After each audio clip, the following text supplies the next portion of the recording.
ආයුබෝවන් ඔයාලා හැම දිනාටම සුබ දවසක්. අදත් මගේ YouTube channel එකට ඔයාලා හැම දිනාවම සාදරයෙන් පිළිගන්නවා. මම අද ඔයාලාට උදේට කන්න පුළුවන් රස කෑමක් කියලා දෙන්නයි යන්නේ. ඉතින් මේක ගොඩාක් ලේසි හදන්න. ඉතුරු වෙන බත් වලින් තමයි අපි මේක හදන්නේ. ගොඩාක් මෙලකට පුළුන් වගේ මේක අපිට හදා ගන්න පුළුවන්. ඉතින් බලමු මේක කොහොමද හදන්නේ කියලා. මොනවද මේකට උමනා කරන්න කියලා. අද මම මේ දුඹුරු සීනි තමයි පාවිච්චි කරන්නේ. ඔයාලට සුදු සීනි පාවිච්චි කරන්නත් පුළුවන්. සීනි ග්‍රෑම් 150යි, හාල් පිටි ග්‍රෑම් 100යි, ඒ වගේම බත් ග්‍රෑම් 300ක් අපිට උමනා කරනවා. ඉතින් ඕනම බත් වර්ගයක් ඔයාලට මේකට පාවිච්චි කරන්න පුළුවන්. ඉතින් අපිට තව ඕනේ වතුර ටිකක් උමනා කරනවා. ඒ වගේම රසායනික ලුණු, ඒ වගේම ඊස්ට් තේ හැන්දක් උමනා කරනවා. ඉතින් මේ ටික තමයි අපිට උමනා කරන්නේ. තව අපිට මේ වගේ ට්‍රේ එකක් උමනා කරනවා. ඉතින් ඔයාලට මේ වගේ ට්‍රේ එකක් නැත්නම් ඔයාලට පුළුවන් කේක් දාන තනි ට්‍රේ එකකට උනත් මේ මිශ්‍රණය හදලා දාන්න.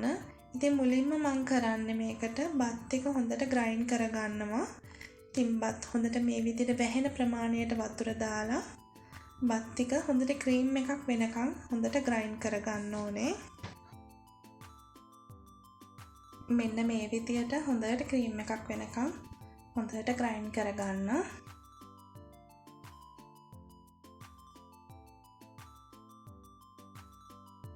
දැන් මේකට අපේ හාල් පිටි ටිකක් මේ විදියට කලවම් කරගන්න. ඊට පස්සේ අපි වතුර ටික දාලා හොඳ උකු බැටර් එකක් වෙනකම් මේක හදා ගන්න ඕනේ.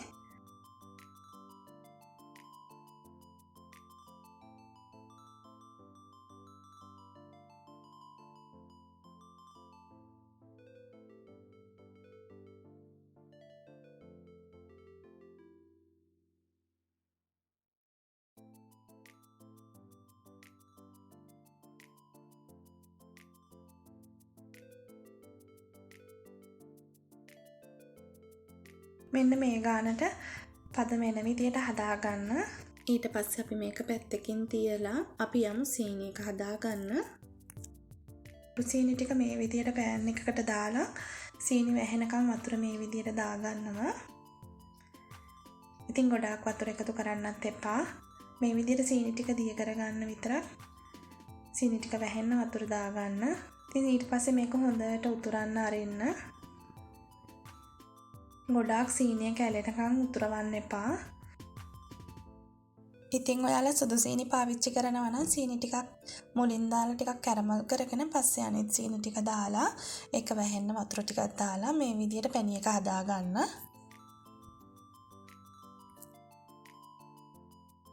ඉතින් මේ ගානට සීනි එක උතුරද්දී ඔයාලාගේ ලිපේ ගින්දර හොඳටම අඩු කරගන්න. ඉතින් මෙන්න මේ ගානට උතුරපුවාම අපිට පුළුවන් මේක බා ගන්න. ඒක අපි ටිකක් නිවෙන්න පැත්තකින් තියමු. ඊට පස්සේ අපි මේ අතරතුරේදී ඒක නිවෙනකන් අපේ ඊස්ට් එක මේ විදියට හදාගමු. මද රස්නේ වතුර කෝප්ප කාලකට අපේ ඊස්ට් තේ හැන්ද දාලා මේ විදියට හොඳට දිය කරගෙන අපි ඒකත් අපේ පිටි මිශ්‍රණයට මේ විදියට දාගමු. ඊට පස්සේ අපි ඒකට ලුණු තේ හැඳි භාගයක් ඒ වගේම හදාගත්තු අපේ සීනි කැරමල් එකත් අපි දැන් ටික මේකට එකතු කරගමු.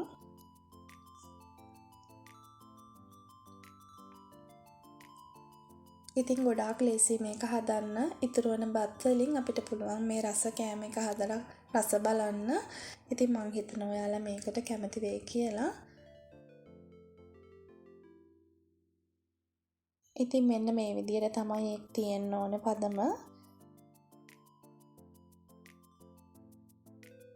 දැන් අපි මේක හදලා ඉවරයි.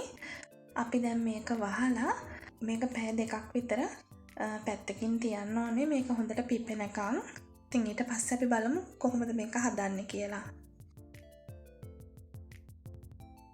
ඉතින් මේ තියෙන්නේ පැය දෙකකට පස්සේ ගොඩාක් හොඳට පිපිලා තියෙනවා. දැන් අපි හැන්දකින් මේක හොඳට කලවම් කරමු. හොඳට මේ විදියට දිය කරගෙන මේක මේ විදිහේ ජෝබුවකට දාගන්නව නම් ගොඩක් හොඳයි. එතකොට අපේ කප් වලට මේක වක් කරගන්න ලේසි. ඔයාලා නිකන් ස්ටීම් කරන භාජනයකට දාලා මේක ස්ටීම් කරගන්නවා නම් ඔයාලට පුළුවන් දැන් හොඳට බටර් ටිකක් හරි තෙල් ටිකක් හරි ගාලා මේ මිශ්‍රණයකට දාගන්න.